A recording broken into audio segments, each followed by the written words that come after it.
cette banque par la mise à disposition de moyens pour ouvrir des guichets de manière régulière à partir de ce mardi 5 avril. Je voudrais par ailleurs inviter les entreprises publiques à ne pas délocaliser leur avoir de cette banque au profit de la concurrence, parce que cette initiative est suivie par d'autres entreprises du secteur privé et même par des particuliers, avec comme conséquence l'amplification des difficultés de trésorerie.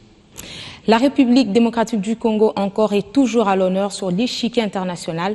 Le Premier ministre se trouve depuis samedi à Addis Abeba en Éthiopie, invité pour parler des performances économiques enregistrées par le pays. Matata Ponyo, Premier ministre de la République démocratique du Congo, exposera sur ses exploits économiques congolais en marge des travaux de la 9e réunion annuelle conjointe du Comité technique spécialisé des finances, des affaires monétaires, de la planification économique, de l'intégration de l'Union africaine ainsi que de la conférence des ministres africains des finances.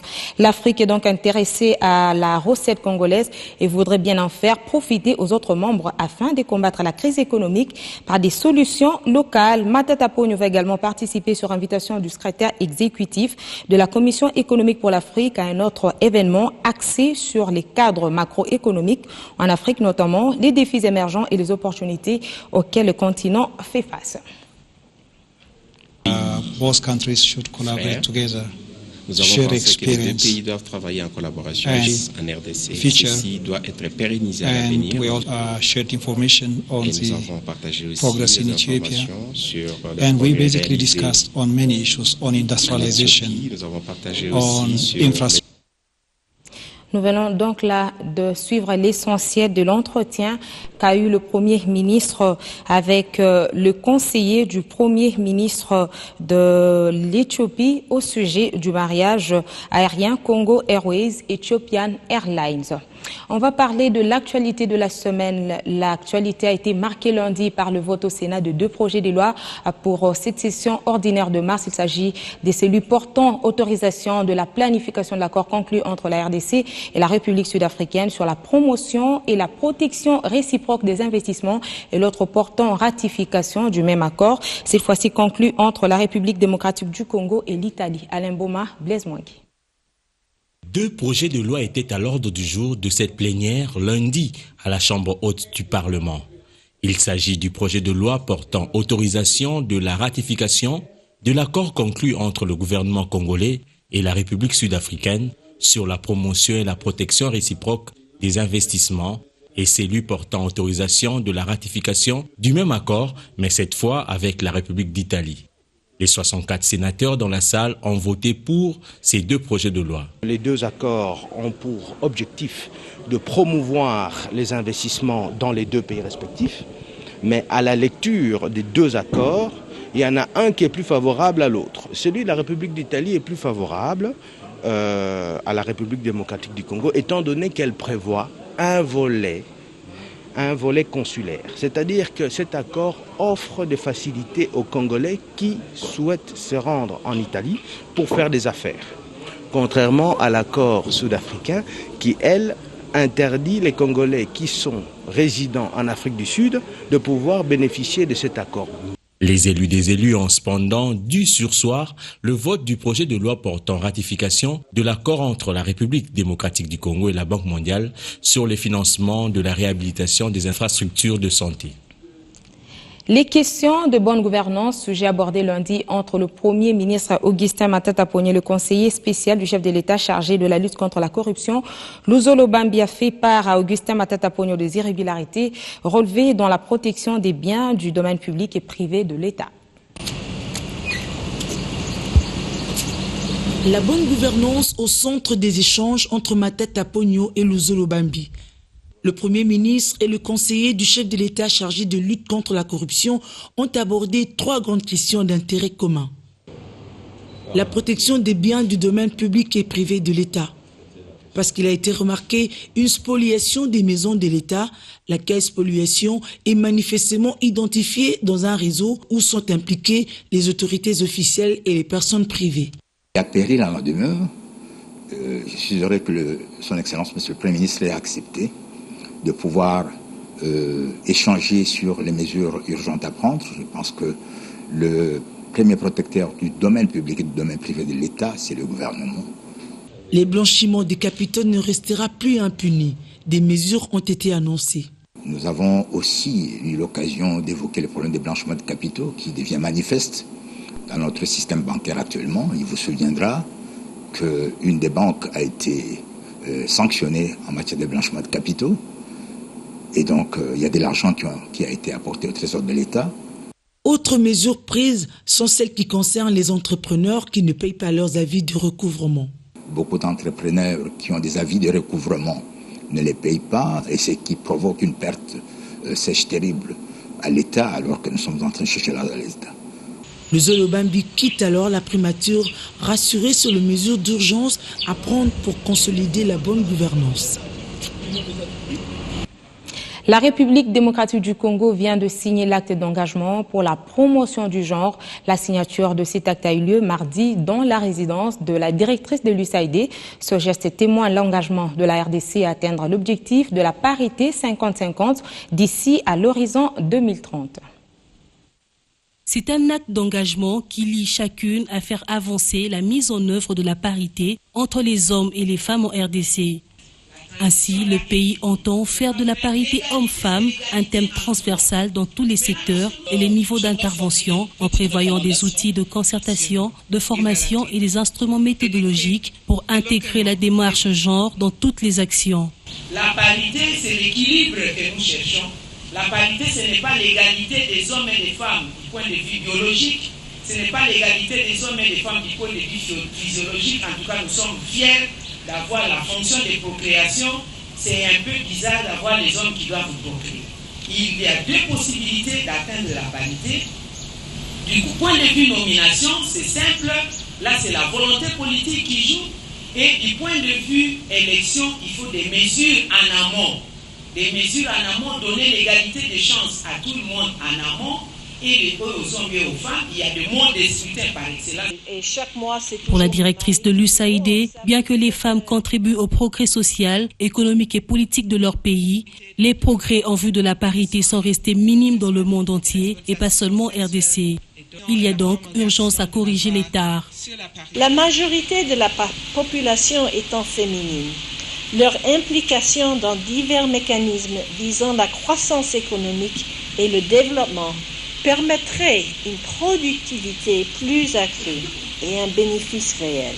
L'inclusion des femmes dans les négociations et processus de paix aboutit à l'atteinte des résultats en termes d'accords de paix et fournit une grande probabilité de mise en œuvre des accords signés.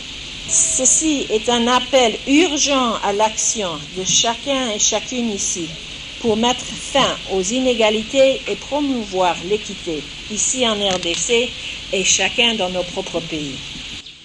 S'il est vrai que la parité est liée à l'essor économique, elle est un impératif de développement. D'où l'intérêt que devrait accorder chaque nation dans l'utilisation optimale du potentiel féminin. Et je vais épingler ici les sanctions. En santé, le lait maternel est considéré comme étant un aliment vivant et frais qui passe de la mère à l'enfant sans intermédiaire. Il est parfaitement adapté aux besoins de l'enfant. Il stimule son développement physique, intellectuel. Il contribue à la maturation de son système digestif et de son système immunitaire. Des précisions dans ce dossier qui décrit le bien fondé de l'allaitement maternel, signé Christian Elongo. L'allaitement maternel n'est pas que bénéfique pour l'enfant. Les avantages de l'allaitement maternel chez la mère allaitante sont également multiples.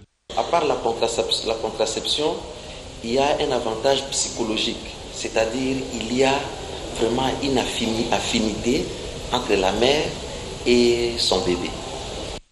Contrairement aux idées noires répandues, les femmes qui allaitent exclusivement leur enfant gardent bien leur forme. L'allaitement maternel n'est pas un traumatisme. C'est les traumatismes qui détruisent, n'est-ce pas? Et lorsque on vous parlera de la bonne position pour l'allaitement maternel, vous avez 4 doigts qui soutiennent le sein. Et il est déconseillé de même presser le sein avec le 5e doigt. C'est la succion de l'enfant qui déclenche l'écoulement du lait. Donc il n'y a rien dans l'allaitement maternel qui puisse apporter un traumatisme qui détruise le physique de la femme. Mais je ne veux pas dire que chemin faisant, le physique de la femme ne prend pas un coup. Mais il y a d'autres raisons, autres que l'allaitement maternel.